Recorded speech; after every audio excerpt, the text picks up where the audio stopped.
I'm going to show you 3 simple tools to create depth and atmosphere in your landscape paintings. Now, these tools can be applied to any kind of painting that you're doing, but we've got a landscape painting here from McIsaac James and our open art critique number 5. So let's get right into it. So I'm going to show you each tool and the effect that it has on its own, and the last of those 3 tools is going to have a huge impact on the painting, and then we're going to combine all 3 of them together to make the strongest impression of depth and atmosphere in this painting. I'm going to start with color as our first tool. So in color, things take on the color of the background or the atmosphere more and more as they recede into the distance. So if you think about that mountain in the back, that is the farthest thing away from the viewpoint of where we're standing in this painting, and there's a lot of atmosphere, a lot of sky. Even though we think of sky as the thing that's right above the mountain,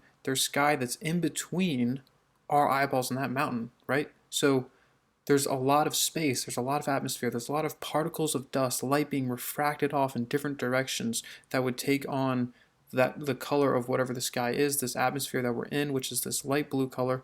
And so I'm gonna give that a tint, a color tint of a little bit more blue, and there's 2 more mountains that are in between, and we'll give them varying levels of less and less blue as it gets closer and closer to our eyes. So as it's closer to our eyes, we're going to be able to see color more accurately for what its pigment is, but then as it gets off into the distance, it's going to take on a different color of its own. Think about like mountains that you've seen way off in the distance. They're blue, right? Or even like purple sometimes, depending on the atmosphere in the sky. So we're going to give this a slight color shift of blue and see what happens. So you can see a little bit of a difference, especially from that mountain in the back to the green grass and the field up front, and even the tree on the right side, some separation in there. It's not a huge difference, but there is a separation, which is what we're trying to create, right? A separation from the foreground to the background, creating that depth, that feeling of space in between. And using color is one of the things that we can do to simply and concretely reinforce that impression of 3 dimensions, that impression of depth. So color is the first tool. Now I'm going to go back to the original painting and see what we can do with the second tool, which is edges. To put it simply, edges are how soft or how sharp something is. And when we're creating depth with edges, things that are softer will appear further away, and things that are sharper will appear closer. So if you take your own hand for a moment and put it in front of your face and focus your eyes on it, peripherally, you should be able to see that anything behind your hand is blurred out. And this is because of how our eyes focus in on information.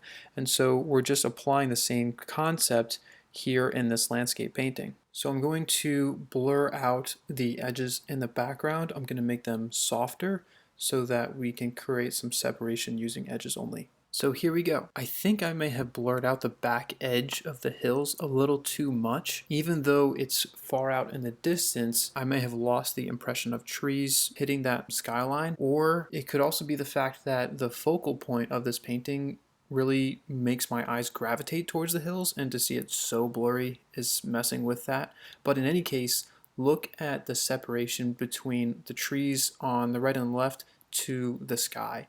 The clouds are much softer now, and the branches, the foliage on the trees on the right and the left, they appear sharper just because the background is softer. And so we have a separation there that we can take note of and address when we combine these together. Now the third one is values, and here is where we're going to see some significant changes. Values are how light or how dark something is, and so I started off by removing these lighter lines. I don't know exactly what they are or what McIsaac James was trying to paint. He painted this either from memory or from outdoors, but in either case, if he was using them to create a separation between the hills, we can use values and edges instead rather than creating these lines. Again, lines don't really exist in this world, and if there was, say, snow or something lighter right along those edges, it would actually be permeating through other parts of these hills as well. And so these lines are just confusing the painting. So I'm going to take them out and I'm going to use values to create the distinction between one hill from another. In the same way that the color of things becomes more and more like the environment that it's in as it recedes into the distance,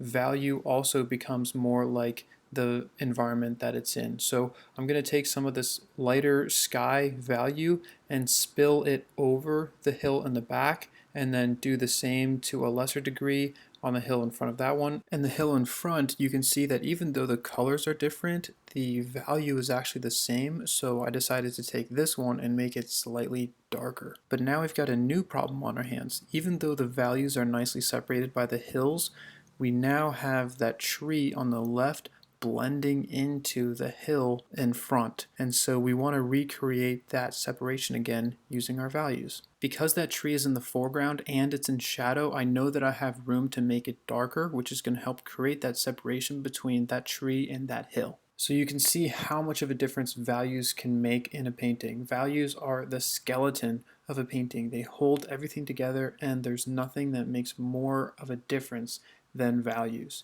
And notice that we've made all of these changes in creating more depth in this painting without even talking about perspective or proportional drawing, things like that.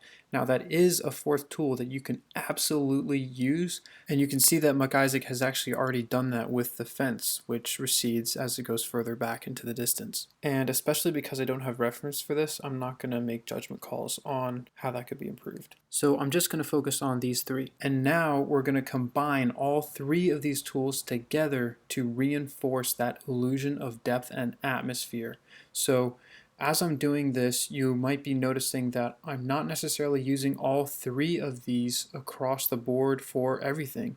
You can move them around in different ways to create different effects. And so I'm not going to get into crazy detail about that, but as you grow in your understanding of using these tools, you can move these things around and play with them in different ways to create different effects and different feels. And all of those things should ultimately be contributing to the end piece and what you're saying. And it's in the way that you combine those three things that you as an artist begin to stand out as an individual. So maybe you're wondering, where did I get all this information, and how is it that I'm so confident in these tools in order to create this impression of three dimensions, this depth and atmosphere? And it's honestly because I used to be an unbeliever in all of this stuff. I was thrust into learning art under Kevin Murphy before the Evolve Artist program was even started, and I fought him tooth and nail every step of the way, believing that it was my own innate ability to push through and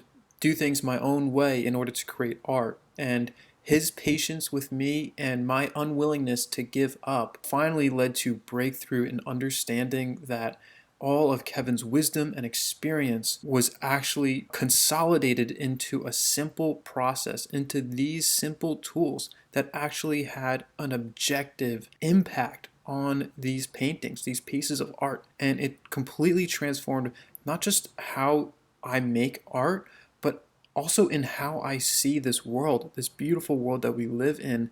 And through these videos, I can open up your horizons a little bit, but for you to see these things for yourself, you need a true, solid education like Evolve Artist. So if you want mastery over these three tools, then send me a direct message saying I want to learn the fundamentals, and we can have a one-to-one conversation, and I'd be happy to share free resources with you to get you started on this journey of making art without any limitations. Coming back to this painting here, McIsaac, you've done a wonderful, wonderful job with this. I can actually see the diminished value in the hill in the back, as well as diminished color. And that wonderful, wonderful green light in the field there is just sings. It makes this painting so nice. And basically all I did was just amplify all of the things that you've already done here a little bit more using those three tools, but you already have them in place, and I would just encourage you to push it more. And the path you did there is beautiful. I love the gritty texture that you've given it.